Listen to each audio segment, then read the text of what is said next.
Ninth sum. A and B are partners in a firm sharing profits and losses in the ratio 3:2 with capital rupees 5 lakhs and 2 lakhs and 50,000 respectively on 1st April 2013. Each partner is entitled to 10% per annum interest on his capital. कितना interest मिल रहा है? 10% interest on his capital. Capital है हमारी 5 lakhs and 2 lakhs and 50,000. A is entitled to commission. किसको मिल रहा है? A को. A is entitled to commission 10% on net profit remaining after deducting interest on capital. जहाँ पे वर्ड आ जाता है after. after मतलब उसको घटाने के बाद.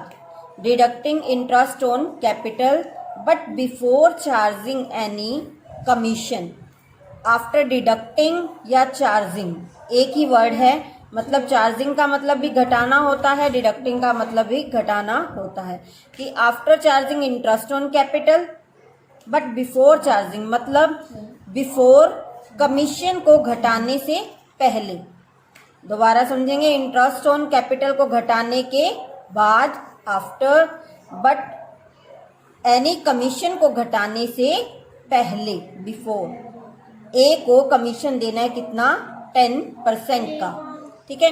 B is entitle to a commission of 8% ऑफ नेट प्रॉफिट रिमेनिंग बचे हुए पर after deducting interest on capital भी डिडक्ट करना है and after charging all commissions. All commission में ए का भी कमीशन आ गया और बी का भी कमीशन आ गया. मतलब जो ए को कमीशन देना था उसमें प्रॉफिट में से अपने को इंटरेस्ट ऑन कैपिटल घटाना है और बी को जो कमीशन देना है 8% का उसमें अपने को इंटरेस्ट ऑन कैपिटल भी घटाना है. आफ्टर दे रखा है तो ऑल कमीशन मतलब ए का भी कमीशन और बी का कमीशन दोनों घटाने पड़ेंगे. The profit for the year ended 31 March 2014 prior to the calculation of interest on capital. क्या कहा है? प्रायर टू द कैलकुलेशन मतलब 3,75,000 में से अभी इंटरेस्ट ऑन कैपिटल घटाया नहीं गया. ठीक है. अब हमें इसमें बनाना है, अकाउंट को मेंटेन करना है. तो हम मेंटेन करेंगे P&L एप्रोप्रिएशन अकाउंट. ये क्वेश्चन नंबर है हमारा 9. ठीक है. एप्रोप्रिएशन अकाउंट हम मेंटेन कर रहे हैं. P&L appropriation account. हमें प्रॉफिट दिया हुआ है. सबसे पहले यहाँ पे पार्ट क्या आता है? बाय. कहाँ से आता है प्रॉफिट? P&L अकाउंट से. तो हम लिखेंगे by P&L account. Being profit या लॉस जो भी है यहाँ पे ब्रैकेट में शो कर देंगे. हमारा प्रॉफिट है तो हम लिख देंगे ब्रैकेट में प्रॉफिट. कितना प्रॉफिट हमें दिया हुआ था? 3,75,000 का. 3,75,000. अब हमें इसमें से चार्ज क्या क्या करना है? क्वेश्चन में देखोगे तो आपको मिलेगा कि एक हमें इंटरेस्ट ऑन कैपिटल देना है. Interest on capital. पार्टनर कितने हैं हमारे? 2 हैं. ए एंड बी 2 पार्टनर हैं. ए की कैपिटल थी हमारी 5 lakhs. 5 lakhs कैपिटल थी. यहाँ पे वर्किंग नोट्स हम प्रिपेयर कर लेंगे. ए का इंटरेस्ट और बी का इंटरेस्ट. ए की कैपिटल है 5 lakhs और बी की कैपिटल है 2,50,000. ए की कैपिटल पे हमें इंटरेस्ट देना है 10% और बी की कैपिटल पे 10%. तो इसका इंटरेस्ट हम कैलकुलेट करेंगे. 50,000 आ गया और इसका 25,000 आ गया. यहाँ पे हम राइट डाउन करेंगे 50,000 25,000. ठीक है.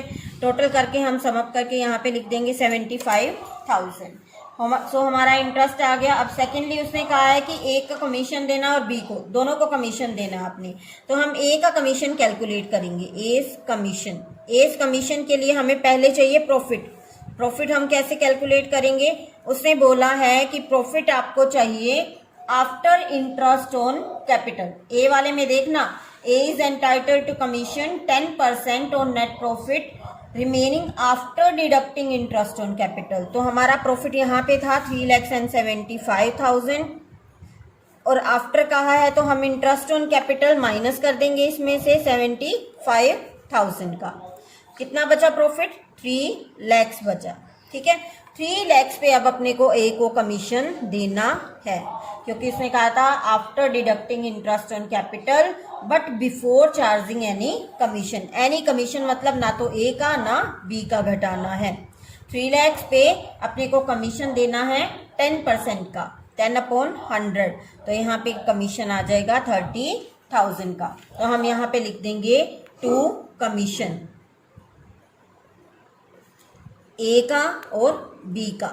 ए का आया 30,000। अब हमें बी का फाइंड आउट करना है, बीज कमीशन। बी के कमीशन के लिए हमें प्रॉफिट फाइंड आउट फिर से करना पड़ेगा। पहले अब अपने को बी के कमीशन के लिए 3,75,000 हमारे पास प्रॉफिट था, जिसमें से हमने माइनस किया इंटरेस्ट ऑन कैपिटल, क्योंकि उसने कहा है after deducting interest on capital and after deducting all commissions. All commissions में ए का भी और बी का भी। तो पहले मैं ए का डिडक्ट कर देती हूँ। ए का मैंने डिडक्ट कर दिया। क्या बी का आपने निकाल लिया है? नहीं फाइंड आउट किया ना अभी। तो हम बी का कमीशन कैसे डिडक्ट कर सकते हैं? तो बी का कमीशन डिडक्ट करने के लिए आपको एक मेथड बताती हूँ। 3 lakhs इसका आ गया, 3 lakhs में से 30,000 गए, इट विल बी 2,70,000।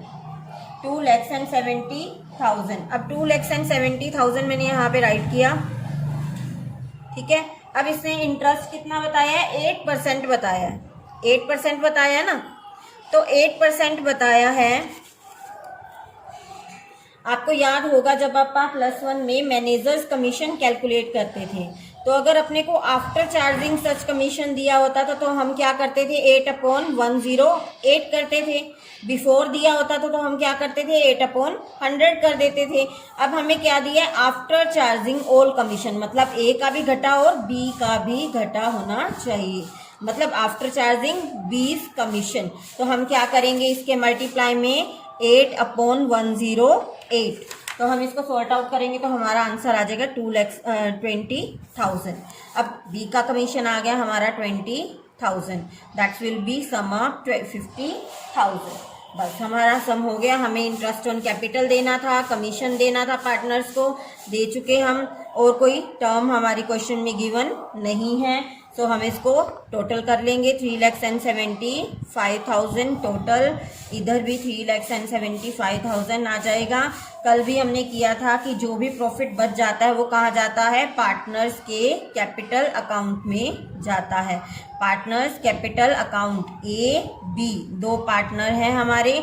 अब पहले 3,75,000 टोटल है, इनमें से ये माइनस करेंगे तो हमारा आ जाएगा 2,50,000। हमारा प्रॉफिट आ गया जो पार्टनर्स में हमने डिस्ट्रीब्यूट करना है। अब पार्टनर्स की शेयर प्रॉफिट रेशियो हमारी 3:2 है। अब 2,50,000 जो हमारा प्रॉफिट बचा है 3:2 है, तो ए के रेशियो क्या आ जाए? ए का कितना प्रॉफिट आ जाएगा? 2,50,000 मल्टीप्लाई में 3 डिवाइड बाय टोटल 5। तो ये आ गया हमारा 5 जा 50,000 एंड 1,50,000। इसी तरह से बी का फाइंड आउट करेंगे। 2,50,000 में इसका शेयर कितना है? 2 टोटल 5। ये आ गया हमारा 1 लाख, ठीक है। डाउन कर लेंगे 1,50,000 and 1 lakh. So our sum is complete.